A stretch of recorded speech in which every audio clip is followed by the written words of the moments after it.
My name's Aiden Thomas, senior quarterback for Portsmouth High School, and you're watching Friday Night Football.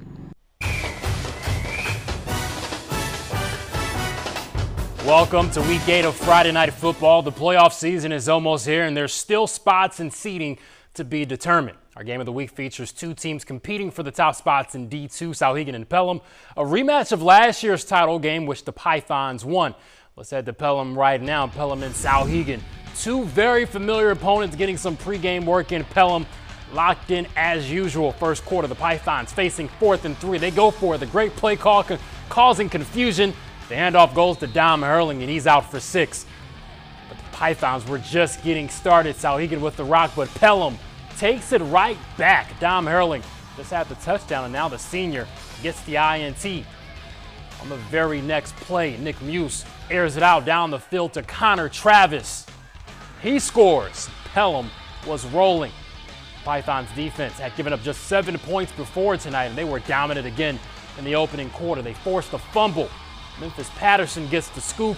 He has some space, and the other way, he's gone, and that's another touchdown. Pelham led 19-0 in the first. Souhegan trying to get some momentum going. Romy Jane to their star running back, J.J. Bright. He takes it up the field for a nice gain, and then Jane would find Bright again, but Pelham just too tough. Still have yet to lose a game over the last 3 seasons. 40-21, the final. Some more scores in D2. Guilford Belmont moving to 4-4 after its 37-28 W over Hanover. Manchester West with its first win of the season, 14-13 the final over Howells Brookline. Two of the top teams in D2, Plymouth at St. Thomas Aquinas. Plymouth's first drive, the Saints defense forcing a fumble, and Sam Grondin comes up with the turnover. St. Thomas takes over in Bobcat territory. This next play is 4th down. St. Thomas going forward. Michael Skyron rolling right and slings it to Tim Avery.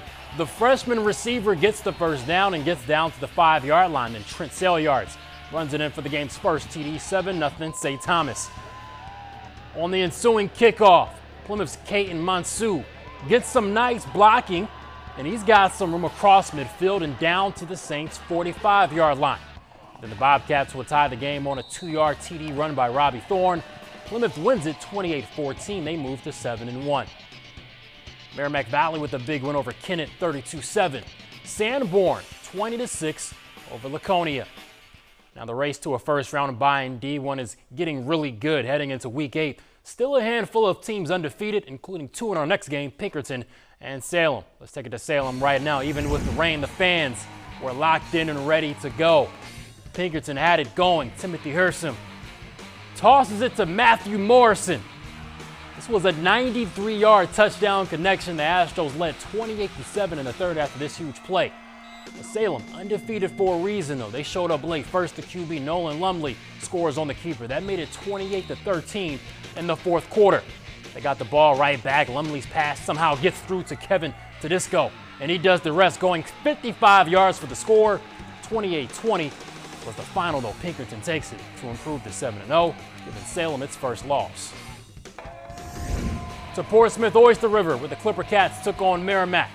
Pick it up in the third quarter. Merrimack up 7-0 and looking for more. Garen Brown breaks the tackle and sprints through the fog, picking up a huge gain for the Tomahawks. Merrimack trying to find the end zone again, but Sahil Majwar is going to be picked off by Emmanuel Poe. Portsmouth takes over. On offense now, Brooks Connors takes the handoff, and he's out of there. 20 yards on the rushing score. Portsmouth ties the game at 7 in the fourth quarter. The Clipper Cats with the ball again in 7 minutes to go. Quarterback Aiden Thomas throwing down the sideline to Emmanuel Poe. 13-7 Portsmouth. Merrimack would have one last chance, but Cole McLaughlin comes away with the INT, and Portsmouth Oyster River still undefeated at 7-0, winning 13-7 over Merrimack. Londonderry gets the shutout over Alvern, 40-0. Bedford beating an out-of-state opponent, Thornton Academy, out of Maine, 38-7.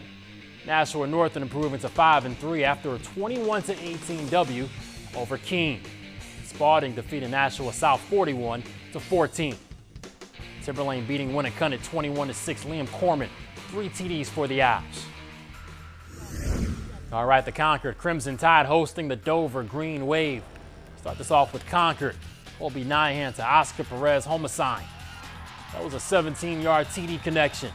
but Dover would respond. Sincere Bailey gets the handoff, shoots right up through the line, and he breaks away. One defender left. He says get off him. Sincere Bailey going 69 yards to tie it up at 7 in the first. Back to Concord. Nahines with a QB sneak. 14-7 lead in the second. Dover wins it in overtime, 28-27. Trinity hosting Fall Mountain. Trinity with possession. The ball comes out. It's recovered by Fall Mountain's Owen Waysville, so the Wildcats take over. With the Pioneers ball again, the quarterback Evan Dunker on the keeper, finding some space. He scores. Trinity up big in the fourth quarter. We'll see a nice play here by the Fall Mountain offense. Max Wyman is going to go deep to Patrick Connors for a 38-yard reception, but Trinity was a force in this one. Devon Ellis had 3 scores as the Pioneers roll 57-6. Some more scores. The Monadnock Huskies with a shutout W over Epping Newmarket, 28-0. Ben Dean had 200 yards and 3 scores. Stevens beat Conoval 22-7 to improve to 4-4. And a reminder, you can watch all of our Friday Night Football shows on our website, WMUR.com, and click on sports, or watch on our mobile app. We have our sports director, Mike Cronin here. Mike, week 8, this season is just rolling along. So with a couple weeks left in the season, I think the biggest storyline heading into the next week, for sure, this D1, who is going to get the 2 byes? Yeah, for sure. I mean, well, you look at the standings right now. It's Pinkerton, Portsmouth, Oyster River, Bedford. They're all undefeated at the moment.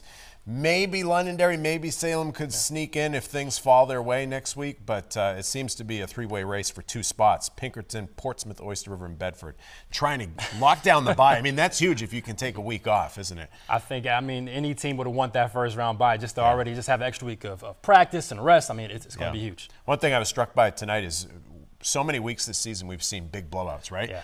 Closer games tonight. Yeah. I feel like a lot of teams are kind of figuring things out, hitting their stride late into the season here. Right on time. And I want to talk about our game of the week. Yeah. We got to talk about Pelham, Mike. I mean, Souhegan was a really good team, right? I mean, a rematch of last year's state championship game, right? And Pelham, for them to do what they've been doing for the last 3 years, I gained an even more appreciation seeing them up close in person for the first time this year. I mean, they haven't lost since 2019. It's crazy. Their winning streak is one of the tops in the country. Yeah. I mean, what they're doing is just unheard of, not even locally, but nationally, right? Yeah. It's wild. 4 straight. They can go 4 straight undefeated years. That's just wild to think about. But, you know, if Souhegan or someone else sees them in the playoffs, maybe they'll have something to say about that. We'll see. We'll see, indeed.